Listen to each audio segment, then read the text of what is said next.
Jamak artinya adalah dhammu sholatain, menggabungkan dua waktu sholat.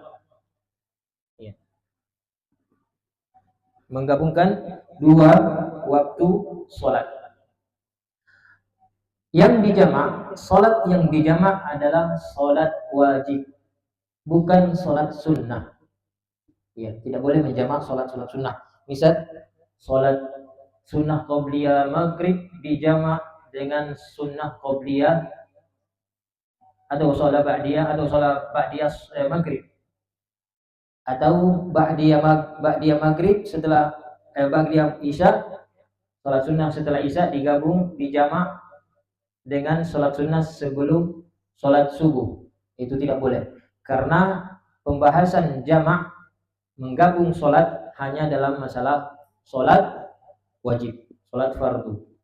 Ya. Jadi saya ulang, karena ini kebanyakan santri, saya ulang sekali lagi. Jamak artinya adalah dhammus sholatain, artinya menggabungkan dua waktu sholat.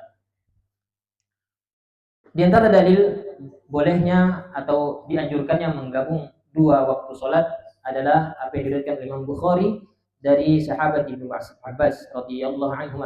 Beliau mengatakan, kana Rasulullah sallallahu alaihi wasallam yajma'u baina salati adh-dhuhri wal 'ashri. Bahwasanya Nabi sallallahu alaihi wasallam pernah menjamak, menggabungkan dua waktu sholat, yaitu sholat zuhur dan sholat asar. Ya, digabung. Kemudian di dalam jamak ada beberapa bagian, ada pembagiannya. Ada yang disebut dengan jamak takdim. Jamak takdim artinya menggabungkan dua waktu sholat di awal waktu. Ini namanya jamak takdim. Sholat asar dengan sholat zuhur dilaksanakan dengan cara digabung di waktu zuhur. Ini namanya sholat jamak takdim. Atau sholat maghrib digabung dengan isya, pelaksanaannya di waktu maghrib. Ini namanya jamak takdim. Ya. Kemudian yang kedua ada namanya jamak takhir. Menggabung dua waktu sholat. Contoh, sholat zuhur dengan sholat asar dilaksanakan di waktu asar. Atau sholat maghrib dengan isya dilaksanakan di waktu isya, namanya sholat jamak takhir. Siapa ya? Jamak takdim dan jamak takhir. Dua-duanya boleh, tergantung kondisi. Ya. Mau dilaksanakan di awal atau disebut dengan jamak takdim atau jamak takhir. Kemudian sholat yang boleh digabung adalah sholat zuhur dengan asar, kemudian maghrib dan isya. Itu boleh digabung. Adapun sholat subuh tidak boleh. Ya. Jadi seseorang tidak boleh menjamak sholat isya dijamak dengan sholat subuh. Tidak ada. Ya, tidak ada aturan dalam Islam. Kemudian ada pula namanya jamak itmam dan ada yang jamak qasar. Ya. Apa itu jamak itmam?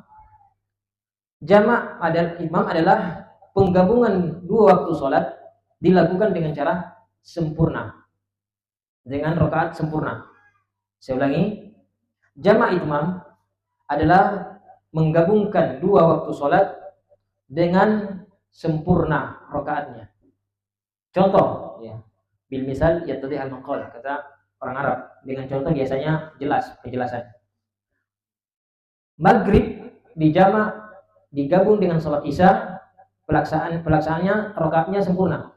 3 sholat maghrib sempurna 3 rakaat, 4 sholat isya, 4 rakaat sholat isya. Itu namanya jamak itmam. Ya. Sholat zuhur dengan asar dilaksanakan dengan 4-4. Ya. Dengan cara sempurna. Ya. Jamak itmam namanya. Nah, jamak itmam ini hanya berlaku pada kondisi seseorang sedang mukim yang memiliki uzur, memiliki halangan. Kita akan sebutkan nanti apa halangan dalam menjamak sholat. Ya.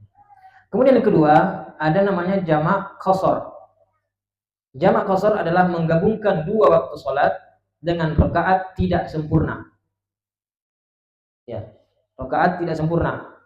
Bagaimana maksudnya tidak sempurna? Contoh, sholat zuhur digabung dengan sholat asar dengan pelaksanaannya dua-dua. Sholat zuhur 2 rakaat salam, sholat asar 2 rakaat salam, digabung. Nah, ini namanya jamak qasar. Atau sholat maghrib digabung dengan sholat isya juga dengan qasar. Ya, maghribnya tetap 3, sholat isyanya 2. Jadi yang boleh diqasar adalah sholat yang jumlahnya 4 rakaat. Ya. Qasar itu artinya menyingkat. Itu nanti kita bahas juga. Qasar artinya menyingkat, ya. Atau memendekkan. Makanya bahasa Arab kita sering bilang rajulun qasirun. Laki-laki yang pendek, ya. Tawilun, laki-laki yang tinggi. Jadi itu ya, jamak itmam dan jamak qasar. Jamak qasar hanya berlaku di dalam keadaan safar. Ya, paham sampai di sini?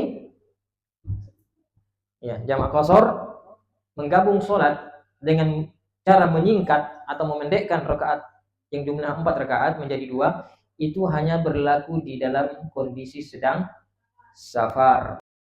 Dibolehkannya kita menjamak, ya, menggabungkan 2 waktu sholat itu karena ada alasan, ada sebab. Jadi sebab-sebab menggabungkan 2 sholat atau menjamak 2 waktu sholat ada beberapa sebab. Ya, yang pertama, sedang melakukan perjalanan atau safar.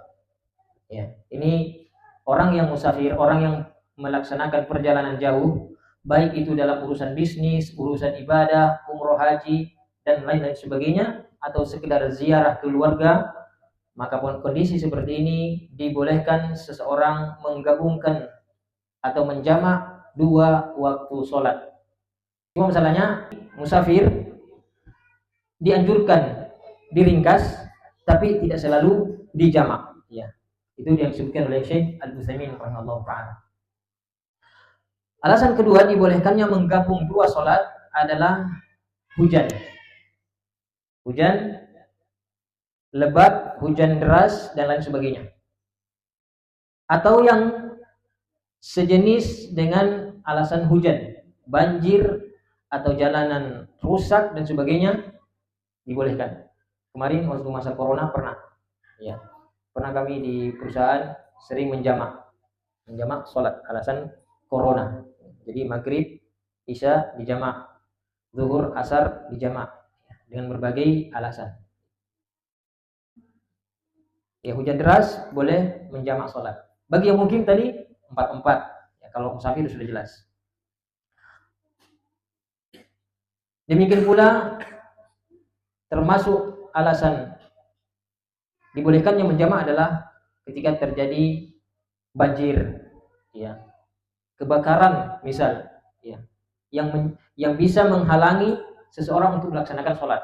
Misal kondisinya di samping masjid kebakaran dan tidak memungkinkan untuk sholat berjamaah, bisa berdampak bahaya kepada jamaah yang sholat.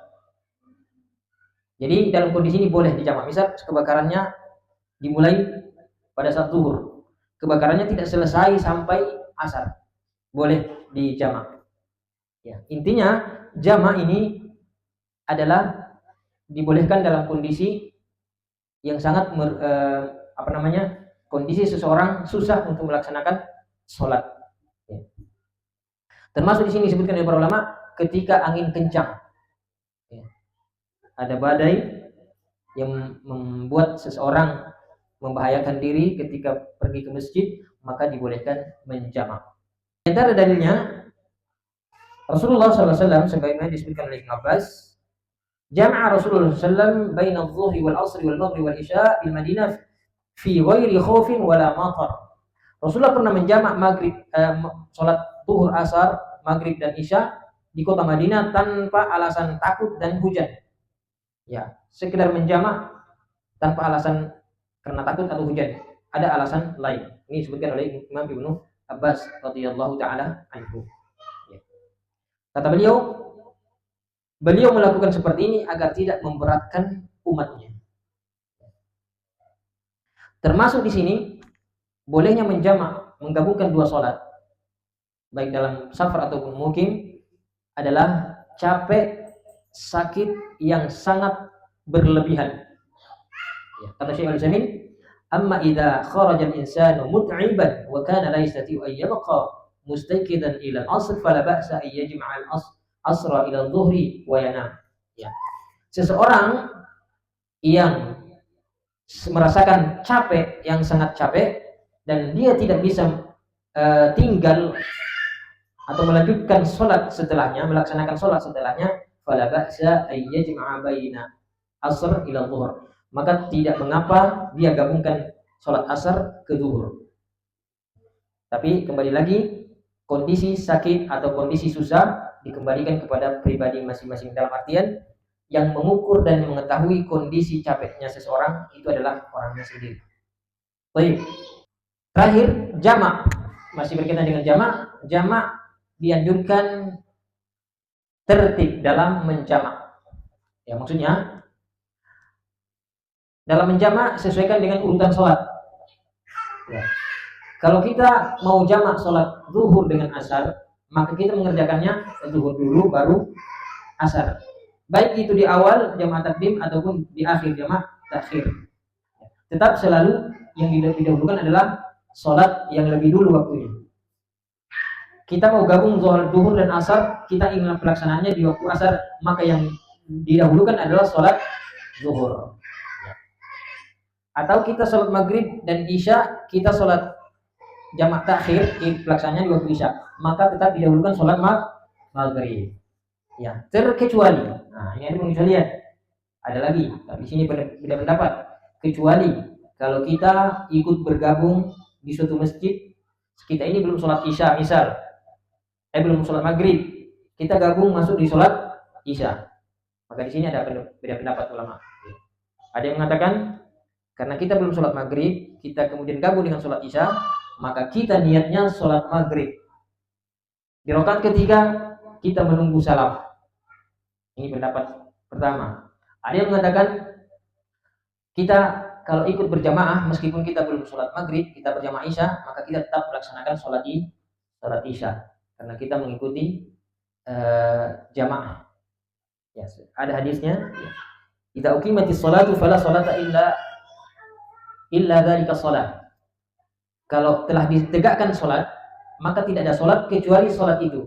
Jadi ketika kita sudah sholat gabung sholat isya, belum sholat maghrib, maka niat kita tetap sholat isya. Ya. Wallahu ta'ala alam. Kalau yang kami pribadi kuatkan, memilih pendapat kalau kita masuk sholat isya, belum sholat maghrib, kita tetap berniat sholat isya, karena kita sudah bergabung dengan jamaah. Wallahu ta'ala alam. Apa dalilnya sholat syariat mengqasar dalam surah An-Nisa ayat 101? Ya, dalil mengqasar. Wa idza darabtum fil ardi falaysa 'alaikum junahun an taqsuru minas shalah. Kalau kalian telah melakukan perjalanan di muka bumi, maka tidak mengapa bagi kalian mengqasar sebagian salat. In khiftum ayyasinakum alladziina kafaru